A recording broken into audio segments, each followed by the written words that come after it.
Este episódio é um oferecimento Hubcom, estrutura completa de foto e vídeo para o seu negócio ser visto e lembrado. Protagonistas, o podcast apresentado por Ariane Lobo, Edilene Ribeiro e Paloma Mina. Aqui você vai ouvir histórias reais de empreendedorismo e todos os perrengues que fazem parte dessa jornada. Um espaço onde o sucesso vai além do próprio negócio. Protagonizar nossas histórias é o que a gente busca. Vem com a gente se inspirar? Olá! Estamos começando mais um episódio de Protagonistas. Eu sou a Ariane Lobo e aqui comigo estão Paloma Mina e Edilene Ribeiro. Olá! E antes de começar e apresentar a nossa protagonista de hoje, eu quero pedir para você dar um like neste episódio e eu quero fazer um outro pedido para você. Pensa aí em 3 amigas que são empreendedoras ou amigas que sempre falam para você assim, poxa amiga, tô endividada, tô precisando de dinheiro, preciso dar um jeito na minha vida financeira. Ou então uma amiga que ela busca independência financeira ou que você tá percebendo que ela pode estar vivendo um relacionamento por conta da dependência financeira, um relacionamento tóxico ou abusivo. Indica aí, pensa 3 amigas e encaminha para elas. Ou uma amiga que adora assunto de finanças e vai amar esse episódio, com certeza. Outra coisa eu quero pedir para você também, curtir o nosso Instagram, protagonistas.podcast. Lá tem os melhores cortes de todas as entrevistas e tem muito conteúdo legal, muita frase inspiradora, vocês vão amar. Protagonistas.podcast e segue a gente também no Spotify para você fazer aquela caminhada e ir se inspirando ouvindo as histórias das nossas protagonistas. É isso aí. E antes, mais um recadinho antes da gente apresentar a nossa convidada de hoje, a gente quer pedir o apoio de vocês para manter o Protagonistas no ar. Como vocês sabem, ele tá para fazer 6 meses, né? Sim. Não fez 6 meses ainda, é um baby, é um baby. Então, como vocês sabem, iniciar um projeto é muito desafiador. Então, se vocês puderem apoiar com um Pix de qualquer valor, tá aqui na tela a nossa chave, é podcast protagonistas, tudo junto, @gmail.com. Também por esse e-mail a gente recebe sugestões de pauta, se você quer ver alguém aqui, se você acha que a gente podia mudar a pergunta padrão, né? Não sei. Mas se você quer participar do podcast, manda a sua história. Exatamente. Encaminha também nesse e-mail. Podcast protagonistas, tudo junto, @gmail.com. E vou dar uma dica também, manda esse episódio pra aquela sua amiga que trabalha, nunca tem dinheiro pro lanche, muito menos pro Pix pra apoiar a gente aqui. Quem sabe não vai mudar a vida dela, não é mesmo? Muito bom. Agora eu vou falar sobre a nossa entrevistada de hoje. É sempre um bom momento pra gente falar de finanças, né, gente? E a nossa protagonista de hoje traz muita bagagem e conhecimento para que a gente possa aprender a cuidar e fazer o nosso dinheiro render. E também com ele realizar sonhos, né? Não viver só para pagar conta. Exatamente. Além disso, é por conta da dependência financeira que muitas mulheres se mantêm em relacionamentos tóxicos, abusivos e casamentos infelizes. Dinheiro é também liberdade de escolha e por isso, mulherada, precisamos saber dominá-lo com inteligência. Para vocês verem como é possível, a nossa convidada de hoje é uma ex-consumista e ex-endividada, que se tornou uma investidora lá em 2015, quando a gente pouco falava de investimento, né? Exato. Meu bem, parece que o jogo virou, não é mesmo? Ela é formada em jornalismo, o que me dá uma esperança que vocês não fazem ideia. Ela é formada em jornalismo, mas se especializou em educação e planejamento financeiro pessoal. Empreende desde junho de 2019, é palestrante e já deu rumo para as finanças de mais de 150 famílias. Olha o peso dessa responsabilidade. A nossa protagonista de hoje é Samela Silva! Obrigada. Gostou da abertura? Gostei, a gente se sente até assim, nossa, realmente eu fiz tudo isso, fiz tudo isso. É verdade esse bilhete. A gente precisa reconhecer também quando a gente faz coisas boas, né? Então, muito gostoso ouvir isso. E sim, vou te dar esperança. Isso, menina, pelo amor de Deus. Bom, Samela, seja muito bem-vinda ao nosso podcast. E, assim, primeira pergunta, como assim do jornalismo para as finanças? O que te fez empreender com números? Essa é uma pergunta bastante interessante mesmo, né? Eu acho que a nossa fase ali dos 18 anos, onde a gente tem que escolher a nossa carreira, nem sempre a gente tem tanta clareza assim, né? Tem gente que parece que já nasce sabendo o que vai fazer, né? Sei lá, eu quero ser bombeiro, quero ser médico e vai. Sim. Eu confesso que eu tive muitas dúvidas nessa época E o jornalismo foi pela minha facilidade na época de colégio, com a comunicação, com a escrita. A minha mãe é professora da rede pública há mais de 25 anos, então eu também frequentava muito a sala de aula com ela, então a gente tinha ali umas experiências bacanas. E na dúvida ali sobre o que fazer, enfim, surgiu a ideia do jornalismo, ela falando comigo, olha, você já fez isso, já fez aquilo, ia muito bem no colégio, vamos junto, né? Vamos fazer algo que você goste. E tá bom, vamos fazer jornalismo. Mas na época da faculdade, apesar de ter sido um período muito gostoso, onde eu aprendi muitas coisas, eu acabei fazendo estágios em áreas diferentes. E aí eu tive a oportunidade de conhecer outros trabalhos. Incrivelmente, não foi a área financeira. Eu fiquei no mercado de tecnologia da informação, de TI, por quase 13 anos, exatamente. Só que aí que mora, acho que a questão financeira. Entrar na faculdade foi a primeira vez que eu tive contato com cartão de crédito. Porque naquela época, Do real. não era do real não, mas era aquele cartão universitário. Era do real. Do Banco Real? Era do real. Era do real, eu acho. Eu também caí nesse golpe. Eu acho que era de outro banco, mas tá tudo bem, gente. É aquele bendito do Cartão cartão. universitário, você entrava na Porque assim, faculdade. por que um universitário tem que ter um cartão de crédito? Ele tá ganhando renda por ele estar na faculdade, né? Normalmente não. É, exatamente. Mas enfim, foi ali que E começou. nem aceitava no Xerox o cartão. Ah. Bem E lembrado. vou fazer um gancho com essa época da faculdade, que assim, geralmente é uma época que a gente inicia, né, ali Bom, eu comecei com 16, mas quando a gente começa a trabalhar, a gente ganha dinheiro. Sim. A gente ganha salário, assim, é jovem, e tem tanta coisa acontecendo, é um turbilhão que você gasta muito. Gente, E gasta. a gente não é educado a administrar o Você dinheiro, não é né? educado, Não. exatamente. A chance de desandar aí com Pois essa é, foi ali. administração. Uma vó com grande. universitário, caí nesse ritmo. Não, também. então, aí assim, a primeira vez que eu tive contato com crédito, então eu não tinha experiência de trabalhar com cartão de crédito, a primeira vez que eu tinha uma conta bancária, então limite da conta corrente, o bendito do cheque especial também apareceu. Eu comecei a ganhar dinheiro aos 16 também, porque antes de trabalhar formalmente, eu fazia trufas e pão de mel e vendia. Na época eu frequentava a igreja, na minha escola, e eu ganhava um dinheiro legal, principalmente porque vim de uma família de origem simples e não dava para ter tudo o que eu queria. Então chegava uma hora que minha mãe falava não, e eu queria. Então eu tinha que começar a ganhar meu dinheiro para poder ter as coisas que a minha família não podia proporcionar naquela época. Então eu já ganhava dinheiro, só que como eu não tinha cartão de crédito nem conta corrente, era tudo ali. No dinheiro espécie, acabou. Tem que esperar mês que vem, e assim vai. E parece que é mais fácil, né? Porque se visualiza, né? Exato. Menina, ela tá acabando, peraí. Mas aí veio a parte aí do cartão, do cheque especial, você olhar ali a conta corrente e achar que aquele dinheiro é uma extensão da sua renda, né? Às vezes você tem R$300 ali, mas o seu limite é de 1.000. Ah, então eu tenho 1.300. Foi aí que começou a lambança. Nossa, é assim mesmo. Então, eu comecei, né, aquela sensação de vende o almoço para comer a janta. Você, né, para pagar o cartão, você usa o limite do cheque especial, aí cai um dinheiro, aí eu comecei a fazer os estágios. Aí o banco come o dinheiro, nossa. Foi. Né? E aí, quando eu tive a oportunidade, por conta das experiências, de entrar numa empresa de tecnologia da informação, nem tinha nada a ver com jornalismo, mas sim por conta do que eu fui fazendo nas empresas, você vai ganhando experiência. Eu trabalhei muito na área de qualidade, indicadores, processos, que não exigia ali um grande conhecimento técnico, né? De programação, desenvolvimento, essas coisas, que inclusive está bem em alta dos últimos anos para cá. TI, gente, é uma área que paga muito bem. Né? Então, esses profissionais são muito demandados e eu comecei, para aquela idade, eu entrei em TI com 21 anos de idade, hoje eu tenho 36, eu já tinha um salário que, assim, ninguém dos meus amigos ali na faculdade, até mesmo da minha família naquela idade, tinham tido. Então, eu achava Até que eu porque tava seus rica. amigos da faculdade faziam jornalismo. Total, exatamente. Inclusive, foi aí que eu coloquei uma lápide na minha graduação.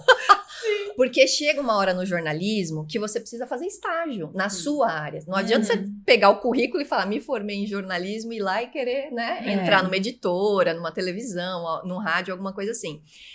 E aí foi exatamente essa decisão. Nossa, mas eu já estou ganhando X, e se eu voltar a fazer estágio, eu vou ganhar 3 vezes menos do que eu estou ganhando hoje. É isso aí.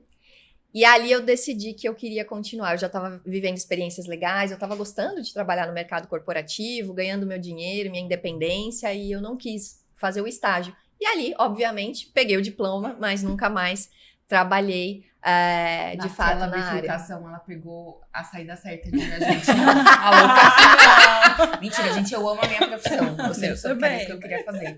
Mas dinheiro realmente... É desafiador, E né? como você descobriu as finanças? Como foi? Não, rapidinho, só queria falar. A gente sabe que o jornalismo não dá dinheiro, mas preenche corações e mentes, não é verdade? É Sim, verdade. vamos Tem lá. o seu valor. Tem o seu valor, não é verdade? Mas olha que engraçado, né? Eu sempre gosto muito de lembrar do discurso que o Steve Jobs fez, falando sobre conectar pontos ao longo da vida, que a gente nunca entende quando a gente está vivendo os momentos. Só que lá no futuro, você começa a conectar.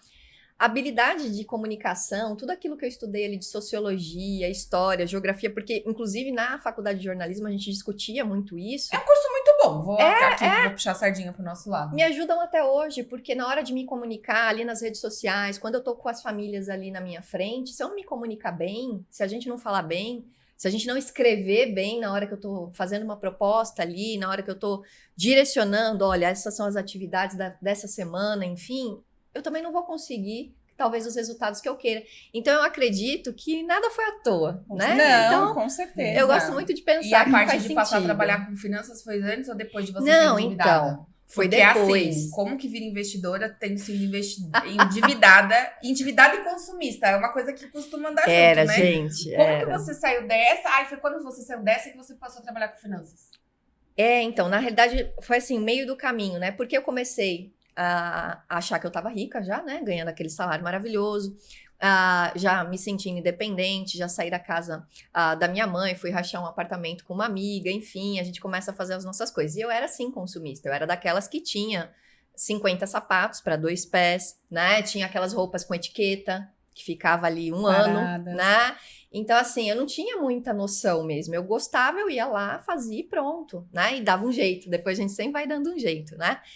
Só que aí, em 2003, se eu não me engano, é que agora já, né, tá pegando. Não, 2003 não. 2013. Provavelmente ali, não, é até antes, gente, porque tem uma história aí que depois posso contar se 2009. fizer sentido. Deve ser ali para 2010 para 2011, tá? Por aí. Eu encontrei uma revista que tinha um professor de matemática com um terninho assim nas costas, andando descalço na praia, falando que ele tinha atingido o primeiro 1 milhão dele. Esse professor, para quem gosta dos assuntos de finanças pessoais, nada mais é do que Gustavo Cerbasi, que é hoje, para mim, a grande referência. Muitos dos educadores financeiros, influencers que estão aí, beberam da fonte de Gustavo Cerbasi. Casais inteligentes enriquecem juntos. Não, esse livro fica no meu cenário, inclusive, porque já eu li, cuido de já muitos li. casais, exatamente. Ele me orienta muito ali. E eu falei, como assim? A pessoa é professora, porque até então ele não era esse influencer todo que a gente conhece hoje. Um professor, porque não é porque lidar com número, gente, que a pessoa tem habilidade com o próprio dinheiro. Se fosse isso, todo economista, todo professor de matemática era milionário, bilionário. E a gente sabe que a realidade não Eu é sempre essa. achei que o meu problema é que eu era de humanas. Não, porque eu também sou. Se até gente de exatas se enrola no Serasa. Exatamente. Então, assim, a gente vai conversar sobre isso, de que o emocional, o nosso comportamento é o divisor de águas ali das nossas finanças, né? E aí eu me interessei, eu comprei a revista, né? E li a matéria, e ali ele já dava algumas dicas, aí entendi que ele tinha mais conteúdos, não tinha, né, gente? YouTube, Instagram, nada disso. Era realmente lendo ali, né? Revista, livro, buscando. E aí foi que eu comecei a pôr em prática tudo isso que ele ia ensinando, de estabelecer um orçamento, começar a controlar os gastos no dia a dia, tirar dívidas. Eu paguei um empréstimo bem alto, mais ou menos ali em 2011, por isso que eu gravei o 2010 na cabeça, porque o empréstimo eu sei que foi em 2011. Eu paguei um empréstimo altíssimo para a época, que eram mais de 10 mil reais, gente. 10 mil reais em 2011 para uma menina de 20 e tantinhos anos, era muito mais do que são 10 mil reais hoje. É muito Nada. dinheiro. Só pagou dívida. Não, era assim, Era aquele quando- enrolo. aqueles gastos pequenos do dia a dia que Se vocês me perguntarem, mas se a você roupa, comprou um o carro, sapato. né? Você, sei lá, o que você... Não, eu não comprei nada relevante, eu não Uhum. fiz nada relevante. Foi a bola de neve de Cheque especial. cheque especial com cartão. Aí chega uma hora que você fala, nossa, eu preciso arrumar isso aqui. Deixa eu pegar um empréstimo para eu quitar tudo e eu fico só com o empréstimo. Então foi isso que eu fiz. Por um lado até foi bom mesmo, porque realmente eu troquei juros mais caros do cartão de crédito quando a gente Por deixa de menores. pagar, ou até mesmo ali do cheque especial, para uns juros mais controlados, com uma parcela fixa, enfim. E aí eu tive a oportunidade ali de ter um bônus da empresa na época, e ao invés de fazer algo muito fantástico com aquele bônus, eu entreguei direto na mão do banco, né? Então, assim, poxa, aquilo pra mim foi bom porque eu realmente me livrei das dívidas ali naquela época, mas foi muito triste também, porque você batalha tanto, né? Pra ter um dinheiro a mais, alguma Hoje, coisa Diego, assim. Não foi nem pra uma praia Nada, grande, nada. Hoje, Diego. Mas pelo menos eu tive a disciplina, por já estar em contato com esse assunto, de pegar o dinheiro e quitar o empréstimo, porque senão eu estaria talvez com o empréstimo e ainda teria feito besteira com esse dinheiro, né? Então acho que comecei a mudar a vida ali, e aí fui lendo os livros e tal, fui avançando, esse conteúdo começou a ficar um pouco mais disponível. E aí, em 2015, quando eu já estava com o meu orçamento ok, eu tinha aproximadamente uns 6 mil reais na poupança, eu tive esse contato com o mundo dos investimentos, lendo mesmo, pesquisando, enfim, já despontava ali em 2015, 2016, Você já alguns tinha grandes dado- influencers, mas que ainda não eram confiáveis, né? Então, quem já ouve falar aí de Natália Arcuri, Thiago Nigro, né? Esse pessoal, ali que tem os primeiros vídeos deles, né? Perto de 2016, assim. Então, eu apliquei aquele dinheiro, dei o primeiro passinho, saí ali da poupança, fui para um dos investimentos mais seguros que existem, que é quando a gente empresta o nosso dinheiro para o governo brasileiro, através do É o Tesouro. CDB? Tesouro direto, Não, é? era o Tesouro Ai, Direto, tem exatamente. Tesouro. Ai, eu tenho 100 reais no tesouro. agora Olha me que senti- lindo! Dei o meu primeiro passinho ali. E aí, meninas, 2016 o Gustavo Cerbasi lançou um curso, eu me aprofundei ainda mais, fui construindo, né, a minha própria jornada e fui gostando, né, dos resultados que eu estava obtendo, até porque eu comecei a ter mais experiências, comecei a viajar mais, conquistar mais coisas. E aí, querendo ou não, quando você começa a aprender, você quer, às vezes, compartilhar. Então, conversava com os amigos do trabalho, pessoal. Aí o pessoal começava a pedir dicas. E aí, quando eu via, no dia seguinte, a pessoa vinha e me falava, eu fiz aquilo que você falou. E eu falei, meu Deus, eu tenho que tomar E aí? cuidado. E aí? Né? Que responsabilidade, né? Então, assim, eu falei, nossa, será que eu consigo ajudar as pessoas com isso? E os anos foram passando, enfim. E aí, em 2019... eu fiz um curso, porque eu estava buscando uma maneira de... Realmente, será que eu posso fazer isso como profissão? Porque TI, gente, foi uma coisa que acabou acontecendo na minha vida. Mas não era uma coisa que me preenchia, que dava um propósito, que eu falava, é isso que eu quero fazer pro resto da vida, é onde eu quero me aposentar. Não era bem isso, não. E eu sempre estava em alerta, né? Que uma hora ia aparecer alguma coisa que realmente preenchesse e que eu ia sentir que eu estava cumprindo minha missão aqui, né?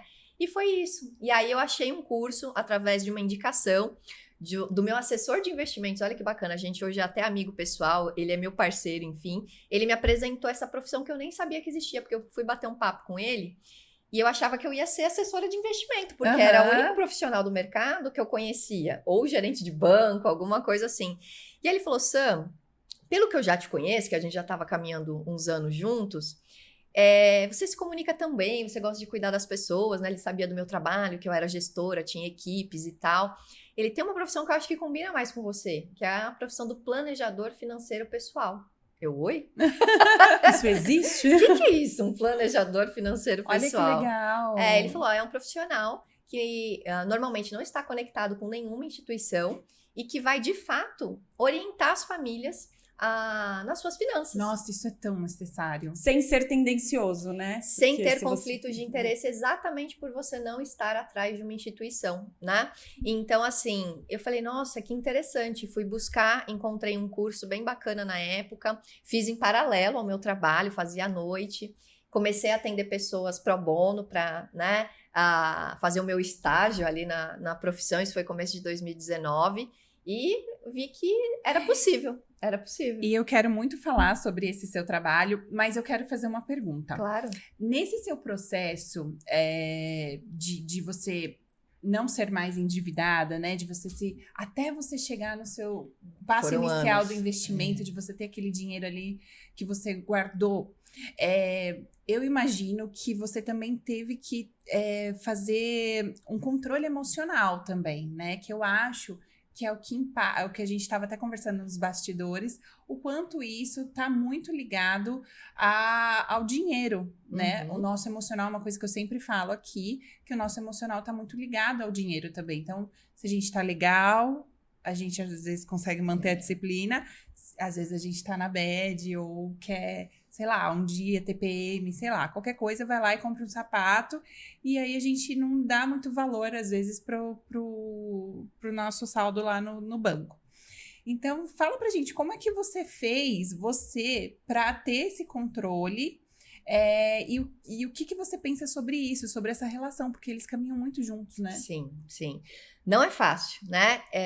Eu te diria que é antinatural a gente querer economizar e guardar dinheiro. O nosso cérebro, ele é ainda muito primitivo, né? Ele está preocupado com a nossa sobrevivência, o hoje. É muito difícil para o nosso cérebro entender que existe futuro, que daqui 30 anos nós vamos ter 60, 70, né? 80 anos de idade, vai depender aí da idade de quem está aqui com a gente, nos ouvindo.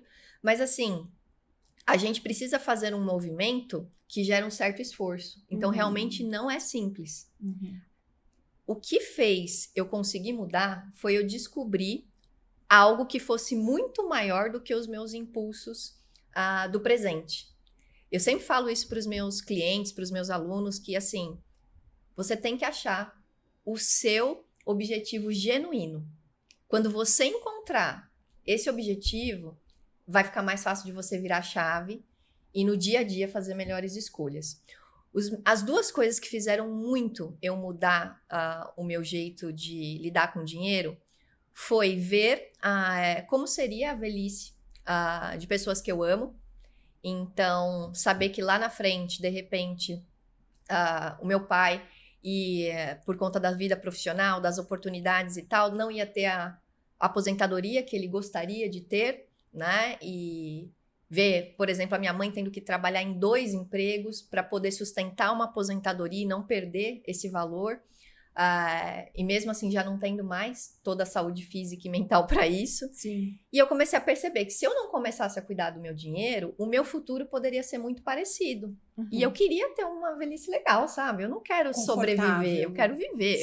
Eu brinco que eu falo, eu quero ser a velhinha dos cruzeiros, né? Então, maravilhosa! Total! Eu também. Total, tatuagem já desbotada, né? Aquela coisinha mais caidinha, mas eu quero estar com a minha tacinha e viajando. O cartão passando, batom vermelho, feliz e curtindo. Exatamente, é assim que eu me vejo lá na frente, aproveitando, curtindo. Isso foi uma das coisas. E a segunda coisa foi descobrir o conceito da independência financeira, que não necessariamente a gente precisa esperar a data do INSS para parar de trabalhar. Se a gente acumular um patrimônio cujos rendimentos consigam bancar o nosso custo de vida, a partir daquele momento a gente vai trabalhar se a gente quiser, no ritmo que a gente quiser, mas no projeto que a gente quiser. Exatamente isso. E eu falei, que era a revista do Gustavo Cerbasi, dizendo que ele tinha atingido a independência financeira dele. Aquilo mexeu comigo também, do tipo, será que eu posso? Né? Não, e essa questão do dinheiro mexe muito com o psicológico mesmo, como a Di disse. Eu me enrolei também quando eu tinha ali meus 23 anos, cheque especial, essas coisas. Na época, olha isso, foi um chefe meu na empresa que falou assim, não, vem cá, o que tá acontecendo? Mas porque eu não tava rendendo a mesma coisa no trabalho, porque você fica com aquela pressão de preciso resolver minha vida, aquela pressão das contas, e você acaba não entregando igual nos outros setores, né, David? Você não acaba entregando o seu melhor. Exato. Então, e ele captou, ele era muito bom nisso, e ele falou assim, não, vem cá, o que tá acontecendo? Aí ele ia sondando, né? Foi sondando, porque eu não ia chegar e falar, ai não, tô todo enrolado. Mas foi sondando, daí eu falei, e na época ele me ajudou. Te deu um aumento? Ligou no banco, que a conta era pela empresa. Falou com a gerente, negociou lá, fez um acordo pra mim. Falou, vai pagar tanto por mês ainda. Não, e assim, mas assim, super justo, na época com juros de empréstimo consignado, tipo, pela própria empresa. Enfim, me ajudou a resolver, porque na época eu não queria compartilhar aquilo ali com ninguém, porque era meio que, não, deixa que eu vou me resolver sozinha, não quero levar preocupação pra ninguém, mas ao mesmo tempo eu não sabia como. Não, sabe? eu Deu vou sorte. contar uma história Deu minha sorte. também dessa idade, porque quando eu também tinha 20 anos por aí, 21, eu também, nossa, eu estourei todos os cartões, fiquei super endividada, e aí não teve jeito, virou um bololô que eu tive que chegar no meu pai. Aí cheguei e falei, pai, e meu pai tem pavor de dívida. Aí cheguei no meu pai e falei, pai, preciso de uma ajuda. Ele olhou pra mim, né, deu aquela comida de rabo, falou assim, Beijo, Neida Hollywood! eu vou te emprestar o dinheiro, você vai pagar a sua dívida, só que é o seguinte, que dia que você recebe? Eu trabalhava na época, aí eu recebo dia tal. Todo dia tal você vai pagar essa dívida. Só que você vai pagar assim, você vai me pagar tanto, que era quase meu salário inteiro, né, porque não ganhava quase nada, e vou te deixar, sei lá, com R$20 pra passar a semana. Era tipo isso. R$20 na época era mais do que é hoje, né, mas era um perrengue. Sim. Eu lembro que eu ia sair no fim de semana, não bebia uma água, gente, às vezes. Mas eu acho Até eu pagar essa dívida. Mas sabe o que eu acho? Quem me conhece sabe, eu falo muito aqui, eu brinco, né, do Pix, etc, que eu gosto de Pix, mas a gente fala muito de propósito aqui, de qualidade de vida, de tempo e disponibilidade pra família, pras escolhas que a gente faz, só que dinheiro importa. Não coma esse reggae, eu não preciso de dinheiro, eu tenho princípios. Precisa de dinheiro sim, meu amor. Quero ver você ter princípios, mudar o mundo, se cortarem a sua luz. Né? Não existe, dinheiro importa. E quando a gente fica endividada, cai essa ficha que o dinheiro importa. Porque é como se a sua sobrevivência, não é como se, né? Total. A sua sobrevivência, ela fica impactada. E aí, a hora que você se vê sem nada, você fala, eu não tenho dinheiro pra comprar mistura, vão cortar a luz, o aluguel tá atrasado, vão me despejar. Se você nunca passou por isso, parabéns, eu já passei. Não é fácil, porque você fala assim, eu vou fazer o quê? Eu vou morar na rua? Isso é praticamente... Morrem os seus sonhos, morrem as suas expectativas, você vive um luto. Acho interessante, fiquei endividada jovem, fiquei endividada perto dos 30, fiquei endividada na pandemia, fiquei hiper endividada. Sim. Então você fica endividada várias vezes por vários motivos, e aí você fala assim, a questão não é a circunstância, a questão sou eu. Eu já tenho, eu não acho que foi assim, porque me deram um crédito. Acho que eu que não tinha a maturidade. Mas assim, dinheiro importa. Não come esse reggae que dinheiro não importa. Dinheiro importa sim. Dinheiro é independência, dinheiro é segurança. Dinheiro não traz saúde, mas compra remédio, paga médico particular, paga hospital bom. Então, faça o que você quiser, mas vai atrás do seu dinheiro. Sim. Beleza? Certíssima. Sim. E assim, culturalmente, a gente já não tem essa coisa de saber administrar, de saber lidar com o dinheiro. Quando a gente fala de mulheres, o buraco é mais embaixo, né? Porque a gente viu, eu vi no seu Instagram que você fala que antigamente, né, as mulheres precisavam pedir autorização do marido, quando não do pai, se quisessem fazer alguma... Não tinha um CPF. Não tinha um CPF, entendeu? Quando quisesse fazer algum tinha tipo de autonomia. transação. Sim. Então, era uma dependência completa. E é muito recente essa questão da mulher lidando com o dinheiro, da mulher investindo, então, mais ainda. Como quebrar esse tabu? Olha, primeiro, acreditando que a habilidade que nós podemos aprender. Assim como a gente aprendeu a dirigir, a gente aprendeu a profissão que a gente exerce hoje, né? A gente não nasce sabendo tudo. E, infelizmente, essa é uma disciplina que permeia qualquer profissão. E a gente, por exemplo, não tem nenhuma orientação disso. Na nossa faculdade, por exemplo, eu atendo muitos profissionais autônomos e na faculdade ninguém ensinou que um psicólogo precisa cuidar das suas finanças, por exemplo, como empreendedor, né? Querendo ou não, um médico, algo do gênero. A gente não sai com essa habilidade ali. Então, acho que a primeira coisa é acreditar que é possível aprender. Tá? Porque senão realmente a gente trava, né? E no caso das mulheres, vocês me fizeram lembrar, inclusive, um terceiro motivo genuíno que me fez mudar. É legal que a gente vai revisitando a nossa história e a gente vai entendendo, né? Muita coisa. Por que eu te falei do ano de 2010, 2011? 2011, eu fui viver uma grande história de amor. Eu namorava há um tempo uma pessoa... Do jeito que ela falou, eu já senti que não deu bom. Calma que essa rende, hein, gente? Depois posso voltar um dia pra gente falar sobre isso. E assim, na época, ele recebeu uma proposta para trabalhar em Moçambique, um país no sul do continente africano.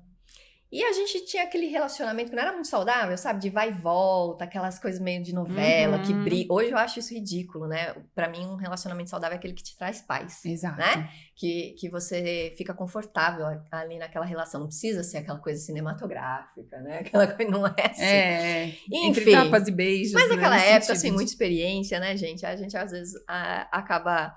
Na sei lá, imaturidade, né? É né? normal. Enfim.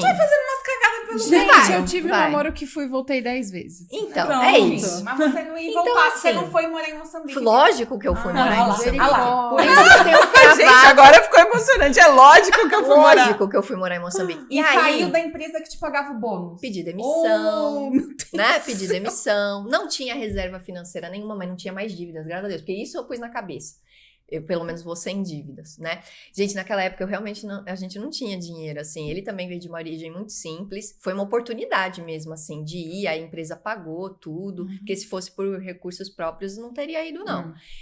E aí, eu tinha uma gatinha, que tenho até hoje. Vai fazer 14 anos agora em novembro. E eu falei, eu não vou deixar a gatinha, eu não vou doar a gatinha. Qual Ela é o é nome minha da gata? filha, Leona. Quem tá lá no meu Instagram acompanha. Leona faz parte. Mas foi por causa da novela da Carolina Dickman, o nome da gata? Foi. Gente, novela é muita coisa. Gente, Foi. que memória! Não, e foi mesmo, Não sei. porque assim, eu fiquei muito em dúvida na época se ia ser Cindy, por causa da Cindy Crawford, porque ela tem uma pintinha bem aqui, igualzinha a Cindy Crawford. Mas tava a novela, e eu achava o máximo aquela Poderosa, Leona, né? né? Poderosa. E aí, Leona, Leão, felinos e tal, ficou Leona. E aí, eu não tinha condições de levar ela, porque naquela época... muito caro isso. Depende muito da companhia aérea, do país que você vai. E assim, a regra daquela companhia aérea era: o animal custa o valor de uma executiva.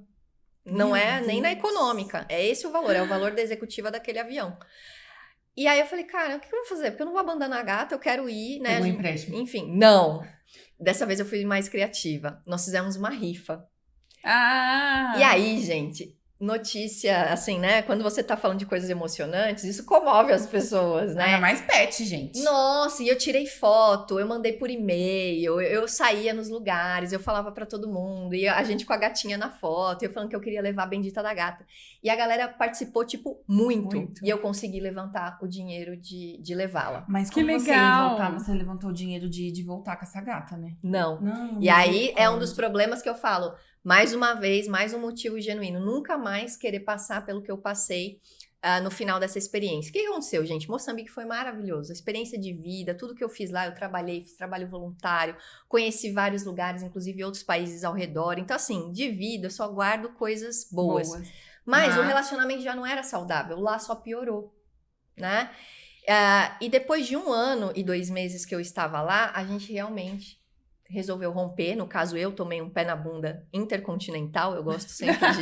Porque eu acho que não é qualquer um que tem isso. Então eu tenho que valorizar. É um feito diferente. Pô, né? Então eu tomei esse pé na bunda intercontinental e eu tinha que voltar.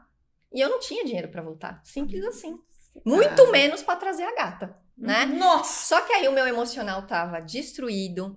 Foi assim a época que eu mais emagreci. Eu até brinco, gente, quando eu tiver magra demais, não me elogia. Provavelmente é porque eu não tô bem. Porque foi a vez que eu mais emagreci. Cheguei a pesar quase menos de 50 quilos, por volta dos 49 ali. Você via que eu não tava saudável, que eu não tava bem. E aí, bicho? E aí a gente decidiu, cartão de crédito, eu vim, mas ela não.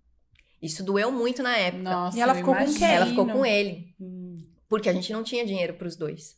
Pras duas, no caso, né? Então, assim, foram 2 coisas, né? Primeiro, eu ter deixado ela lá. Levou 1 ano pra gente conseguir trazer ela de volta, porque foi o tempo de eu juntar dinheiro. E uma amiga dele ajudar com a outra parte, porque ele nunca conseguia também juntar. Então, deu certo por causa disso. Então, acabei trazendo ela depois de 1 ano. Ela ficou mais tempo em Moçambique do que eu. Uma gata bem internacional Sim, mesmo.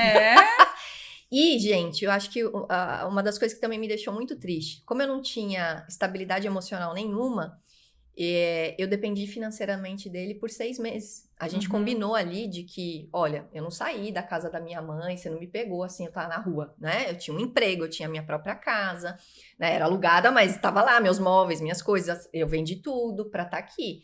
Então, assim, até eu me recolocar no mercado de trabalho, eu preciso de ajuda. Eu não posso simplesmente chegar na casa da minha mãe e falar assim, ó, vou comer, beber, vou fazer tudo e não vou ajudar em nada, né? E era muito ruim essa sensação Isso, de dependência. tipo, depois que você chegou, ele te ajudou financeiramente por 6 Por meses. 6 você meses. no Brasil e ele lá. Ele lá, exatamente. Ah, mas é o mínimo, né? Então, Justo, algumas né? mulheres me julgaram na época, eu fiquei bem vai chateada, escapar. porque hoje eu Pegar tenho o essa seu noção. boleto, pegar o seu boleto. Quem pegou pra pagar? Exato, exato. Porque hoje eu tenho essa noção, né, do tipo, como a sororidade é muito importante. Às Sim. vezes a gente olhar para uma outra mulher com carinho e entender a jornada de cada uma, sabe? Exatamente. E algumas me acolheram, mas eu senti o julgamento de outras, principalmente quem era mais amiga dele, né, e não minha. E aí foi isso, graças a Deus eu consegui me recuperar mentalmente, consegui me recolocar no mercado de trabalho, não precisei mais desse dinheiro. Então essa também foi uma virada, porque assim, a minha mãe já punha muito isso na minha cabeça, de não depender de nenhum homem, de ter a minha carreira, né, de ter as coisas. Mesmo assim, você foi lá. Pensa se não Pois tivesse é. o treinamento. Exatamente. Mental. Ali eu tive a certeza, infelizmente, né, eu tive que, né, Mas a sua mãe tava certa o tempo gente, todo. mesmo Tive a que gente testar. sabendo, em alguns momentos da vida, você acaba fazendo escolhas que mesmo você sabendo, mesmo você sendo criada e mesmo você sendo uma mulher com pensamento de independência, acontece trechos da vida como esse que você o passou. emocional, né? Aí vem a grande diferença. As nossas decisões, elas são emocionais. Depois a gente fica buscando argumentos racionais para justificar a decisão emocional que a gente tomou. Sim. Mas normalmente a decisão ela é mais emocional. Inclusive, os últimos prêmios Nobel que falam sobre economia foram muito mais sobre finanças comportamentais. Inclusive, tivemos uma mulher recentemente que ganhou um prêmio Nobel em finanças que falou sobre o mercado, a jornada de trabalho da mulher, como tem sido. E foi ela que ganhou o prêmio mais recente. Então, assim, não é cálculo. A questão das finanças comportamentais existe. Então, nessas horas foram as decisões. E no caso das mulheres, eu tenho um carinho muito grande porque a gente realmente, às vezes, acha que não é diferente. Mas é diferente até porque a história das mulheres e dos homens são diferentes. Sim. Essa história de que a gente não podia ter conta bancária sem autorização, né? De que o cartão de crédito veio, por exemplo, para a mulher muito mais tarde do que para o homem. Então, criar a habilidade de lidar com essa ferramenta foi algo que foi mais distante para a mulher do que para o Gente, homem. banco não emitia cheque, talão de cheque. Não, porque em não nome confiava. de mulher. Exatamente. Era no máximo uma conta conjunta que pro cheque ter validade, para compensar um cheque, o marido tinha que ter assinado. Isso até Exato. final dos anos 70. Sim, e aí quando a gente começa a ver a mulher tomando as rédeas da situação, indo para o mercado de trabalho, né, conseguindo ganhar o seu dinheiro. Hoje, no Brasil, as chefes de família, na maioria, são mulheres. Então, assim, elas vão ter que, né, lidar com isso, sendo que a jornada foi totalmente diferente. E vamos lá, vamos pra parte prática, que o emocional é meio subjetivo. Uhum. 3 dicas ou hábitos que as pessoas precisam ter para começar a ajeitar a vida financeira. Você pode falar tanto da sua experiência quanto Legal, do que você vamos acompanha lá. com seus clientes. Então, assim, acho que a primeira coisa, apesar das pessoas acharem que não, de repente, deveria, mas é colocar os seus objetivos no papel. Tem que ter meta, né? Tem que ter meta, você tem que... Por que você quer guardar dinheiro? Por que você quer mudar a sua vida financeira? Você quer fazer uma viagem especial? Você quer comprar sua casa? Você quer comprar o seu carro? Você quer, de repente, conquistar sua independência financeira, como eu citei aqui, que foi um dos objetivos que mudou a chave na minha cabeça? Por que isso é uma das primeiras coisas a se fazer? Porque todo o resto, você só vai conseguir colocar na prática se você tiver os seus motivos muito bem definidos para no dia difícil, que é o que você citou, Sim. você respirar fundo e lembrar do porquê que você está fazendo aquilo. A gente precisa começar pelos nossos porquês, pelos nossos porquês. Pô, eu Legal. quero por causa dos meus filhos, eu quero proporcionar coisas boas para eles. Eu quero ser um idoso saudável financeiramente para que os meus filhos tenham um caminho livre, porque eu vejo muitos papais e mamães errando nessa parte onde se preocupam demais com o presente dos filhos, esquecem totalmente de si. Só que quando chega na fase da velhice deles, aí eles vão precisar da ajuda dos filhos. E Da aí mesma o filho forma. fica com essa sobrecarga, né?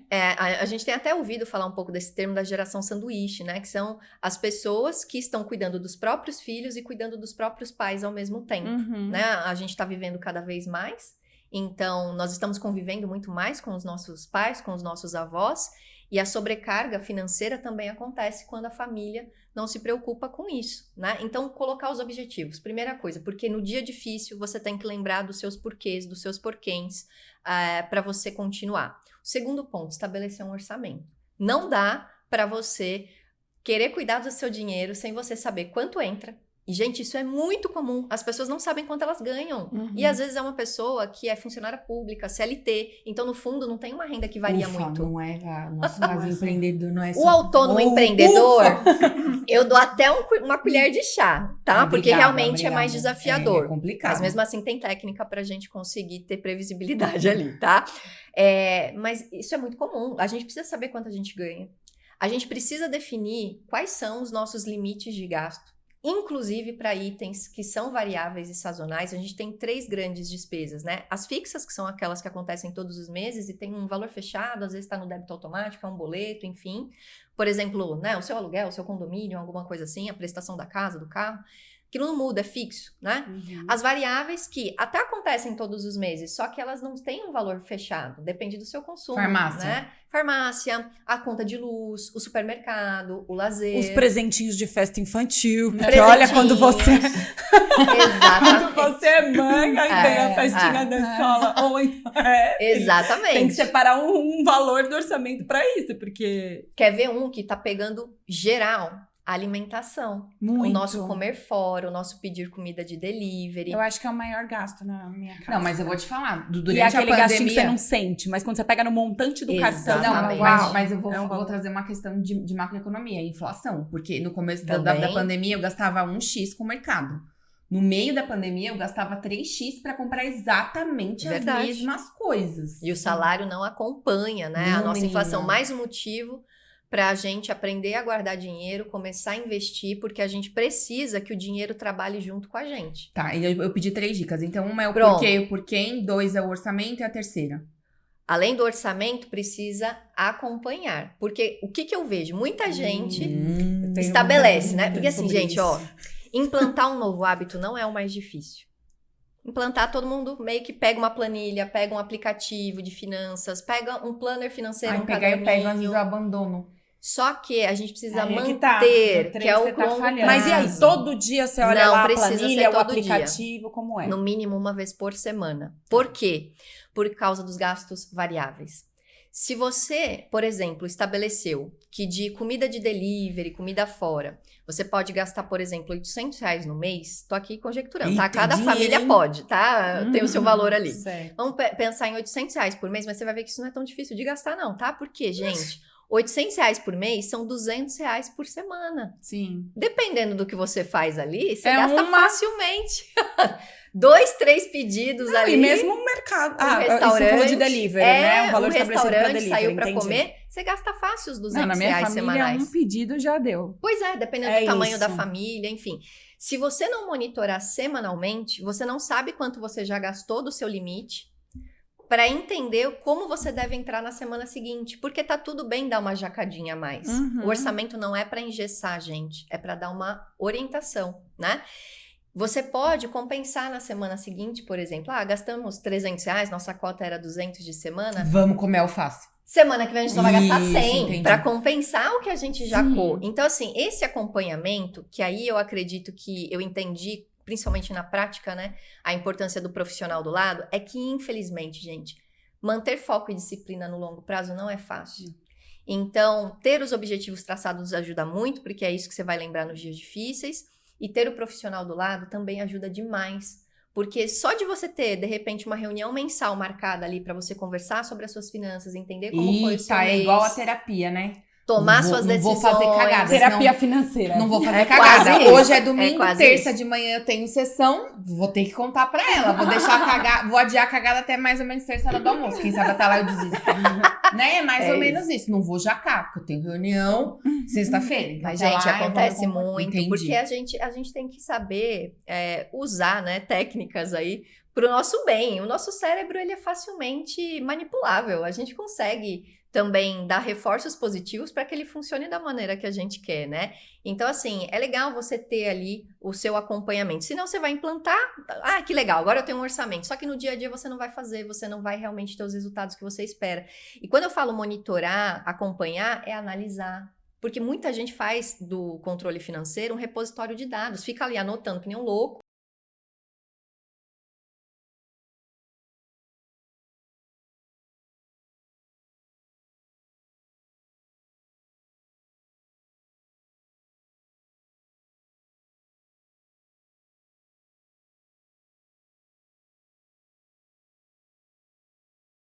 diagnóstico extrapolou no Diagnóstico. delivery. E aí, o que precisa Esse é o ser problema, feito? é aquilo que a gente tem Exatamente. que cuidar, tratar. E eu ouço muito assim, gente, a gente tem que diminuir o delivery, a gente tem que diminuir o cartão de crédito. Ponto. Tá, mas assim, eles não vão diminuir sozinhos.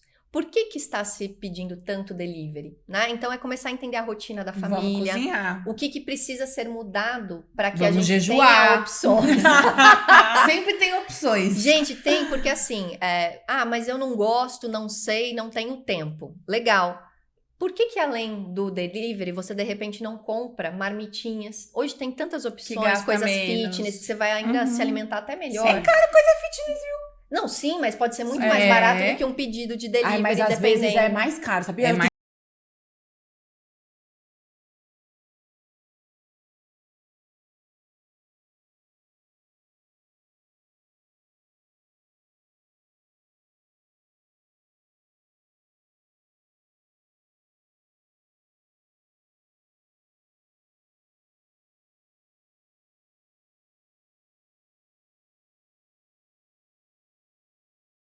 Não Eu vai, aqui, ó, Anabela, não Eu tô vai. representando você, ouvinte, entendeu? Telespectadora do Protagonistas, porque eu sei que você faz essa conta na sua cabeça. Não, mas Tô ó, vou trazendo dar o uma seu dica. problema aqui na Vai lá. mesa pra tratar com a especialista. É isso, Entendeu? é isso. Quem sabe vou até indicar, tem uma profissional que fez por muitos anos marmitinha pra mim, da Sabores Saudáveis, que é a Cristiane. E as marmitinhas dela tinham, né, tamanhos diferentes, valores, mas, gente, de verdade, era muito menos do que se eu fosse Não, pedir. é sim. um É delivery. sim. Eu Talvez faço um seja, esquema, já né? até contei aqui. Ah. Eu chamo uma pessoa pra ir na minha casa, uma Isso, cozinheira. outra opção. Faço a compra, a gente faz lá o que vai ser feito. Aí ela faz várias, dura 20 dias as Isso. marmitas que ela faz. E eu gasto muito menos. Do que E se come fosse. melhor, né? Muito É. menos, gente. Fora a muito menos. pressão, Aí você né, compra- gente? é. O que nós vamos comer hoje? E normalmente essa Só- pressão fica só sobre uma as pergunta, mulheres. Ela passou esse contato pra você? Não, tô sabendo não, tô sabendo aqui hoje. No Vou momento, passar, nesse vou momento. Já passar, passa, já Danica. passa. E deixa eu te perguntar. Basicamente, então, quando você começa a fazer um acompanhamento, você pega na mão da pessoa Sim. até ela conseguir depois caminhar sozinha. Existe Sim. um tempo, mais ou menos, assim, que as pessoas De levam em incubadora. média pra conseguir andar? Não, eu digo que Sozinha. assim, quando eu me torno planejadora financeira de alguém, eu vou ser a planejadora financeira pro resto da vida. Tá. A diferença é que no começo provavelmente nós vamos nos ver muito mais, porque nós estamos numa fase de construção de toda aquela estratégia para que a pessoa caminhe, e depois a gente vai desmamando, vamos dizer assim, né? Eu vou soltando um pouquinho a corda, a gente vai tirando as rodinhas da bicicleta. Eu tenho clientes hoje que eu vejo a cada 6 meses, que eu vejo uma vez por ano, que é pra gente realmente revisar o planejamento, ver o que mudou ali, né? Normalmente a gente começa o planejamento, sei lá, daqui 3 anos, às vezes os nossos objetivos mudam um pouco, a nossa vida muda, então a gente tem que mudar o nosso planejamento financeiro também. Então, é um profissional que vai caminhar com vocês pro resto da vida. A diferença só é isso, vocês vão se ver um pouco mais no começo e um pouco menos ao longo da vida. No momento de decisão, a gente pode se ver um pouco mais. Então, por exemplo, a gente está numa fase de manutenção, mas eu vou comprar um imóvel. Então, eu gostaria que você estudasse Desse o cenário uma junto orientação. comigo. Então, a gente vai sentar mais junto naquela legal. fase, né? Para eu ajudar nessa tomada de decisão. Mas no mínimo 3 meses, Ô, tá? Samela, 3 meses é o mínimo pra gente conseguir Tá acabando o tempo. começar. E uma coisa que eu não posso deixar de perguntar. Claro. Que raios é independência financeira? O que as pessoas falam é uma coisa igual caviar. Ouvir, não ouvir, né? Mas não sei do que Sim. se trata. O que é isso? É um valor X investido? É um determinado valor de rendimento que você não precisa mais trabalhar, mas só o que rende cobre todas as suas despesas? Sim. Que diabos é isso? Você falou lá no começo, mas assim, o que É. define? O que Cara, que é vamos falar. exatamente, Sam? Por gentileza. Vamos De lá. forma objetiva. Quero que isso inspire, né? O ser humano se Isso. move por 2 motivos, né, gente? Ou pela dor ou pelo desejo. A independência financeira, ela é muito conectada com o desejo, né? A gente quer ter essa liberdade. Saber que você pode ser mandado embora a qualquer momento é algo muito difícil, né? Quando você atinge esse objetivo, você sabe que isso já não é mais um risco. Mas Mesmo que dane-se. aconteça, suas contas estão pagas. Então, eu vou dar um exemplo didático só para que vocês entendam, tá? Tá, Vamos supor vamos que o lá. nosso custo de vida seja R$10 mil mensais. Tá, vida Tá? boa. Vida boa. Então, 10 mil reais, depende, tá? Porque tem gente com custo de vida de 30, 50 que não tá vivendo bem pelas escolhas que fizeram, mas tá tudo bem. Vocês estão errados, hein, pessoal? Não é quanto ganha, gente, é como a gente gasta ali no dia a dia. Tem o cuidado de isso é muitas muito bom famílias falar. que é impressionante. Não é quanto ganha, porque você ganha mais a sua vida, você vai querendo Não, coisas beleza, melhores. gente, mas a gente tá no Brasil, a maioria das pessoas não tem nenhum A salário maioria mínimo, não. um salário A mínimo maioria garantido. não. 10k dá pra Sim, viver uma vidinha sim. boa. Vamos lá, Não, 10 daria, mil. daria tranquilamente, 10k, tá? 10 mil. Mas legal, 10 mil. E aí, assim, pra conta ficar fácil, 10 mil são 10% de 1 milhão. Então, se uma pessoa atingir um patrimônio, né, de 1 milhão, aliás, eu falei 10%, 1%? Ah, não Você sei. falou 10%. Não, é 1%. Você É falou 1%, 10, desculpa, 10% vão ser 100 mil reais. 1%. É porque eu pensei a rentabilidade ao ano, mas a gente vai falar de A gente rentabilidade ao sabe que a mês. faculdade de jornalismo... Não é o meu atualiza seus forte, cálculos. por isso que eu tenho ferramentas, fiquem tranquilos, os cálculos são feitos certinho. Então tá, então você vai, quer ter 10 mil reais. 10 mil reais, 1% de 1 milhão, tá bom? Então, assim, se eu tenho 1 milhão de reais acumulados e eu consigo criar uma carteira de investimentos que procure trazer 1% de rentabilidade ao mês, eu vou ter os meus 10 mil reais caindo na minha conta todos os meses. Significa que, então, eu tenho um custo de vida de 10 mil, os rendimentos dos meus investimentos também dão 10 mil por mês, deu match, tá pago. Então, qualquer renda que eu faça extra, é porque eu quero, é porque eu tô feliz trabalhando naquilo, é um projeto legal e tal, mas não mais para pagar as minhas contas, porque as minhas contas estão garantidas com os rendimentos dos meus investimentos, né? Uma coisa que eu gosto sempre de falar para as pessoas é que esse mundo, ele é muito sedutor, né? Não à toa, a gente ali no Fantástico, né, vê várias pessoas caindo em pirâmides, O dando mundo que entrevistas. você fala é o mundo dos investimentos. Muita gente quer ter 2, 3, 5, 10% de rentabilidade ao mês, sendo que 1% já é um valor super bacana e desafiador de se chegar, né? Então, assim, tem que tomar muito cuidado, tem muita gente prometendo mundos e fundos, né? Eu costumo sempre falar, se algum profissional falar para vocês que tem rentabilidade garantida e que não existe risco, pula fora, que é cilada. E rapidinho, Samela, como que as pessoas podem dar o primeiro passo para investir? Primeiro passo para investir, porque guardar até dinheiro. Sabe por quê? Não, mas isso é verdade. As pessoas me procuram querendo aprender a investir. E aí, quando eu pergunto, quanto você tem de dinheiro guardado? Nada. Tá. Como que você tá fechando o seu Legal. mês? Ah, Uhum. não sobra vermelho. muito, mas eu queria aprender. Eu falei, então, você pode aprender, mas você vai esquecer em breve porque você não vai conseguir colocar em prática. Uhum. Primeiro ponto é começar a fazer sobrar dinheiro com consistência. Mas saber que sobrar dinheiro não é sobrar 1.000, 10 mil por mês. É sobrar 50 reais no mês. É sobrar 100 reais por mês, porque hoje nós já temos investimentos que você pode começar com esse nível de valor, ótimo, tá? isso é muito Mas legal. tem que começar a sobrar dinheiro todos os meses, Uhum. tá? Então, acho que o primeiro passo é fazer sobrar dinheiro. O segundo é investir sem ganância. Porque o primeiro investimento a ser feito, ele deveria estar num local seguro, que a gente possa sacar rápido e que renda um pouquinho melhor que a poupança. Por quê? O primeiro objetivo é construir a reserva de emergência. Sim. Né? Que é aquele nosso pé de meia para quando o imprevisto vier. Cada um tem uma métrica ali, eu gosto muito de calibrar isso com cada cliente, cada um tem uma história, um colchão ali de segurança diferente. Então, assim, eu trabalharia minimamente com 6 meses do custo de vida da pessoa. Então, se a pessoa gasta 10 mil reais por mês, ela deveria ter uma reserva de emergência de 60 mil reais. Então, quando eu aprendi esse conceito lá atrás, e eu comecei a investir em 2015, eu levei 1 ano e meio para conseguir construir a minha reserva de emergência. E é assim mesmo, gente, leva tempo.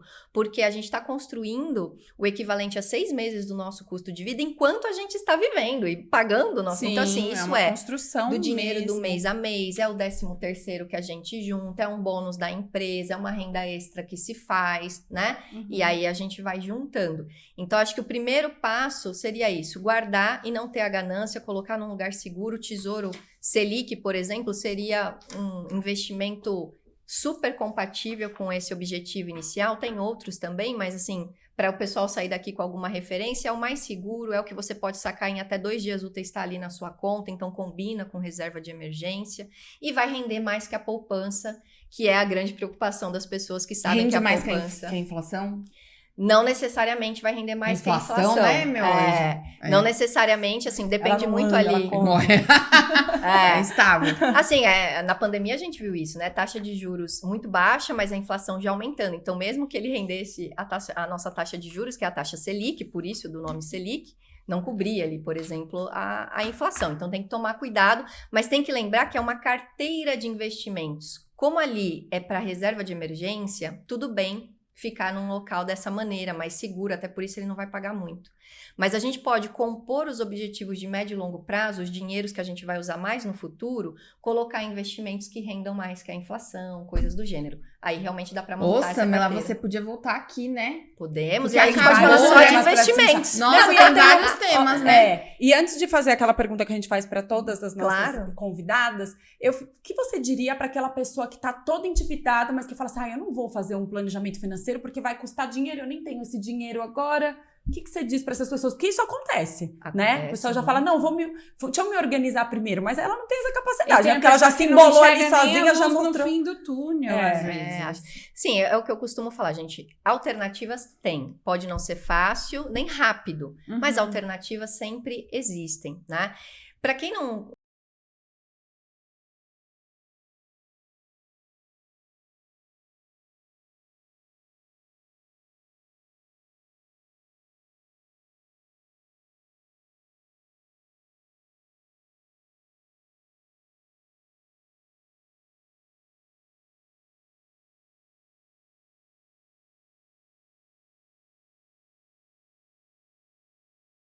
empréstimo. E o consignado, por exemplo, é um dos piores nesse caso. Por quê? Normalmente, quando a pessoa faz sozinha a estratégia dela, ela não vai conseguir sair muito facilmente. Raras exceções conseguem. Vai ser empréstimo atrás de empréstimo. E o consignado é um que a gente não consegue driblar. Pessoas, então, tem que tomar cuidado. Vamos negociar com Samela voltará. E diga Chama uma coisa, Samela. consuma o conteúdo da Samela, escute esse podcast, tem vídeos no Já YouTube. vai dando seus livro, pulos. eu tenho Exato. Já vai dando seus pulos. Agora, eu quero saber o seguinte, você contou aí, compartilhou com a gente sua história.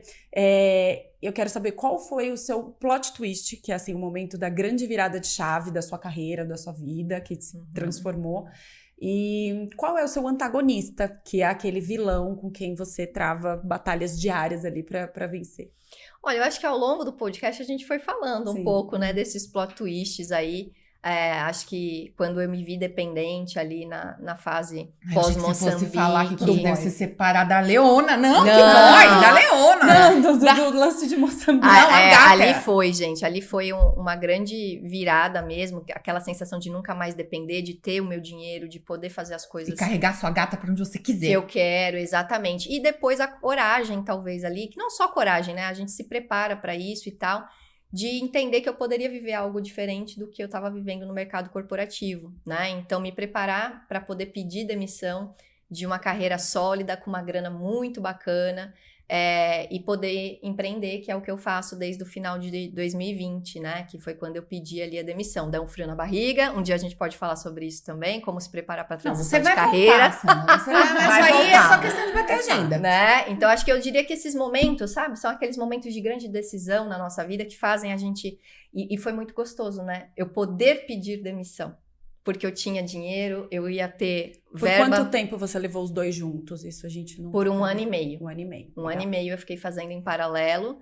E depois já estou há 3 anos full time, né? Na profissão. Então, acho que isso foi muito legal. Você poder dizer isso, né? Eu fui lá e pedi demissão para empreender, não foi por uma coisa, né? Então, isso foi muito legal. Acho que antagonista, gente, o que eu poderia dizer para vocês é que até eu tenho os meus momentos de decisões financeiras ali. O emocional também vem junto, né? Então, eu diria que provavelmente a família, né? Dizer não, às vezes, para quem a gente ama é muito difícil. Então, eu tô sempre naquela batalha, né? De não querer, de repente, agradar e por isso fazer algo inadequado. Tem uma outra história que eu posso contar depois, tem um vídeo no meu YouTube sobre isso, de quando eu desisti de um imóvel na planta, porque eu entendi que na fase que eu estava fazendo aquilo, depois de ter conhecimento financeiro, eu estava fazendo de uma maneira inadequada e que ia me gerar endividamento. Só que mostrar essa realidade para minha mãe, por exemplo, foi muito difícil. Pra vocês terem noção, Eles fizeram um jantar, que eu nem sabia que era pra isso, mas era pra me convencer. Ficou meu tio, minha avó, minha mãe, uma roda ao meu redor. E eu ali fiel, porque eu tinha feito os cálculos, eu sabia o que eu tava fazendo. Olha então, isso. assim, eu acho que... não é que eles são antagonistas, mas é que é muito difícil, gente, dizer não pra quem a gente ama. É muito Dizer difícil. não pros filhos, dizer não pro seu marido, pra sua esposa. Então, assim... Mas falar não pra difícil. gente é tão fácil, né? É difícil. Gente, terapia. Terapia, exatamente. E pra encerrar, Samila, quer deixar um recado pras nossas protagonistas? Claro. Qual é o seu recado pra elas olharem pra aquela câmera ali com aquele negócio amarelo em cima? Bom, mulheres, eu quero que vocês saibam que vocês podem sim ser prósperas, vocês podem adquirir essa habilidade. Tá tudo bem a gente não saber tudo. Eu mesma, né, peço ajuda quando não sei. Se tem uma batalha que eu tava até contando pra elas, pra mim é o exercício físico, tá, gente? O que vocês têm aí com o dinheiro, eu tenho com o exercício físico. Então, assim, peçam ajuda, porque eu tenho certeza que se vocês conseguirem administrar essa parte, vocês livram a agenda de vocês, espaço na mente de vocês, economizam energia, porque o financeiro, ele pega todas as áreas. Trabalho, tesão, tudo começa a degringolar porque o nosso financeiro não tá bem. Então é saúde mental, saúde física e saúde financeira. Esses 3 pilares, se a gente conseguir tentar deixar em harmonia, ajudam muito. Não é fácil, a gente sabe que não é nada fácil, mas eu tenho certeza que é possível. Então, bora que eu ajudo vocês. Perfeito. Me chama, Me né? Me chama Muito que eu ajudo. obrigada pela sua presença. Como que as pessoas podem te achar nas redes sociais? Bom, no Instagram, que é onde eu estou mais presente, é @SamelaSilva. Incrivelmente tem outra Samela, gente. Então, assim, vai lá pela fotinho, né? Depois a gente vai estar marcada lá Vai no aparecer perfil. aqui. Isso, mas @SamelaSilva. No YouTube, o meu canal é SOS Financeiro, que é o nome da minha empresa, né? SOS Educação Financeira. Então, vocês podem encontrar também o canal no YouTube. São os lugares onde eu mais estou. E lá vocês vão encontrar links para outras iniciativas que eu tenho. E aí vocês conseguem me achar lá. Perfeito, muito obrigada. Muito pela sua obrigada. Eu que agradeço. Gente, esse episódio é um oferecimento da Hubcon, que tem estrutura completa com equipamentos de ponta e múltiplos cenários dinâmicos. Na Hubcon, você também conta com serviços de criação publicitária, assessoria de imprensa, produção audiovisual e consultoria empresarial. Chamem eles, a gente vai deixar aqui o @ também. E que vai dar negócio com certeza. Vai dar negócio, o seu projeto vai sair do papel. E não deixe de seguir Protagonistas Podcast no Instagram. Lá a gente posta os melhores momentos das nossas entrevistas, a gente interage com vocês podem fazer perguntas, comentários. É muito gostoso, né? Interagir com a nossa audiência. Fiquem com a gente lá e também se inscrevam no nosso canal no YouTube, porque quando você se inscreve, Anjo, você não tá ajudando a gente, você tá ajudando a nossa mensagem a chegar a mais pessoas. E curta esse episódio, comente lá, porque a gente lê os comentários Lê também. todos, gente, lê todos. Exato. E você pode também ajudar outras pessoas, porque quando você curte, o YouTube entende que é um conteúdo relevante e ele começa a entregar para mais pessoas, E né? a mesma coisa acontece lá no Spotify. Então curta, comenta, participe da nossa enquete lá. E é isso, semana que vem a gente se vê. Semana que vem tem mais protagonistas. Rolei. Um beijo, gente. Protagonistas, Obrigada. um beijo. Protagonistas, tchau. Protagonistas, o podcast apresentado por Ariane Lobo, Edilene Ribeiro e Paloma Mina. Aqui você vai ouvir histórias reais de empreendedorismo e todos os perrengues que fazem parte dessa jornada. Um espaço onde o sucesso vai além do próprio negócio. Protagonizar nossas histórias é o que a gente busca. Vem com a gente se inspirar? Este episódio é um oferecimento Hubcon. Estrutura completa de foto e vídeo para o seu negócio ser visto e lembrado.